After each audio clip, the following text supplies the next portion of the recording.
250 ગ્રામ લીંબુ જ કેમ લઈ? અમે તો તમારે અડધો કિલો મંગાવ્યા હતા.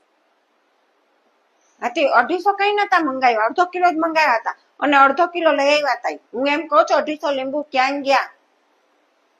મને નથી ખબર, નહીં મને ખબર છે બધી ક્યાં ગયા. સવારે મને દીપાલી ભાભી મળ્યા હતા, દીપાલી ભાભીએ જ કીધું મને કે કાલ લીંબુ બહુ સરસ લઈ આવ્યા. મેં કીધું આને કઈ રીતે ખબર તમે લીંબુ સરસ લાવ્યા?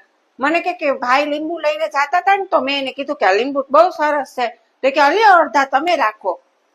પાછા કે અડધા તમે, તમને ખબર છે ને લીંબુ કેટલા મોંઘા છે, અડધા એને દે. અને તમને ખબર છે તમારી લાડકી હા બપોરના ઓલા કાકી લીંબુ લેવા જતા હતા તો કે ઉભા રહ્યો કાકી મારી મમ્મી આજે જ લીંબુ મંગાવે, દઉં તમને 2 લીંબુ? એમ કરીને 2 લીંબુ એને આપી દીધા. તને ખબર છે એ કાકી કોઈ દી લીંબુ શરબત પીવડાવતા નથી, જાય ને તો એમને મોકલી દે, કરવું કરે પણ લીંબુ શરબત કોઈ દી નથી પીવડાવ્યું એને. અને એ આપણા જ લીંબુ એના ઘરે હોય તોય નથી પીવડાવતા.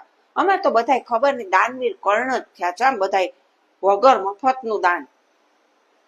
પછી કે તમારા ભાઈ ભગત બહુ હારા, આમાં ભગત હારા જ હોય ને, ભગત બહુ